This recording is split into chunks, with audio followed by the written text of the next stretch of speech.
Hey everyone, I just wanted to tell you about a game I got recently. It's Splatoon 2 for the Nintendo Switch, and specifically this is the Starter Edition.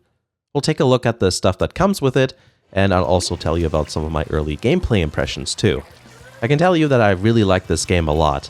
Online is a ton of fun, and single-player mode is an interesting combination of shooter and platforming mechanics. Somehow I never ended up playing Splatoon 1. I actually wanted to play it first, but I can't find any copies locally, new or used. I guess people who own it don't want to sell it. So I ended up getting Splatoon 2. I specifically wanted the Starter Edition, and I ended up driving to another town because it was sold out everywhere where I live. I could have ordered it online, but I wanted it then and there.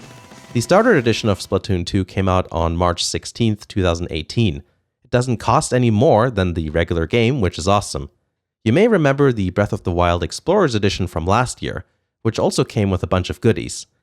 It's the same sort of idea, and you can see that both boxes even have the same dimensions. I think it's a really neat thing. I'm glad I didn't buy these games at launch. The box has the same artwork as the regular game does, except for the fact that it's bigger, and also features some text to tell you what it is and what comes with it. I think it's a very attractive design with good, strong colors. I really like the whole grungy/skater/extreme sports style look. I also like how they managed to make it look colorful and appealing without going with the regular shades of blue, red, and yellow.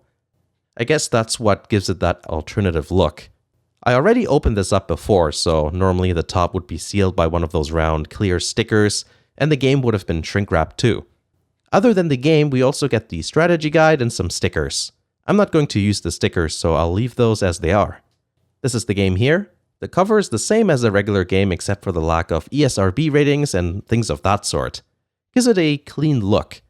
The back cover looks like a sticker-bombed fender.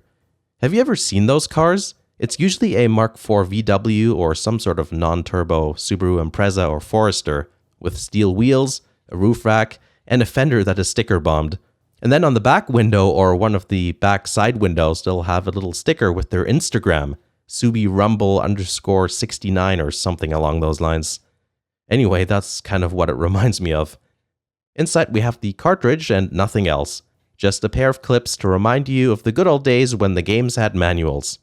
The cover art is reversible, which is always a good thing. I don't know what Salmon Run means, but I guess I'll find out once I play the game more. Also, does this text actually mean anything? Can it be translated, or is this just some made-up writing? It doesn't look random, at least. Onto the strategy guide. I really like the look of this thing. It's interesting how they decided not to use any outlines. It looks low res, but in a good stylistic way, which is a hard thing to do. I would call something like this a manual plus. You got your basic controls and different game modes. Oh look, it tells me what Salmon Run is. Now I know. There's also info on weapons, stages, and strategies. It's decently comprehensive to get you started, which I think is great. Now this is what I call a manual. It's laid out well too, with an attractive design, interesting stylistic choices with the fonts too, yet everything remains legible. I really like it. I actually have to go through it in a bit more detail, not just for fun, but because I'm sure there's some sort of game mechanic that's really basic that I somehow forgot.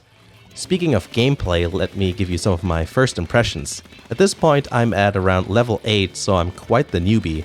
First of all, I was really surprised with the gameplay. Multiplayer is a lot of fun. Having to paint all the surfaces your color is a really interesting game mechanic for the turf war game function. I also like that you slow down and take damage if you're not in your own ink. It's like an extra sort of dynamic you'd never find in a regular shooting game. It also enables you to contribute to your team no matter where you are on the map. Just a few seconds to go and no enemy to shoot at? Then just spray whatever surface that isn't your own color. My level isn't high enough to play ranked matches yet, so we'll see how those are later. I'm not very proficient with all the different kinds of weapons, but so far I prefer something with a high rate of fire, but I might just have to try out the other ones in a bit more detail or play them for a longer length of time to see how those are. The built-in motion controls are really interesting. At the moment I turn them off, but I might turn them on again. I like playing with keyboard and mouse, and aiming with motion controls gives me a similar feel sometimes.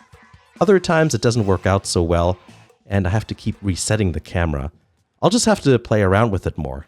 And finally, single player is a lot better than I thought it would be. It's It's not as frenzied as multiplayer, and there's some interesting platforming going on, where you have to paint walls and things like that. And there's also obstacles that you'll never find in multiplayer either, at least I haven't stumbled upon them. So far it's not too difficult, but there's a good amount of variety, which makes it really fun. Those are my impressions of the game so far. I really like Splatoon 2. It's nice to see that Nintendo was able to create a new franchise that is both compelling and fun.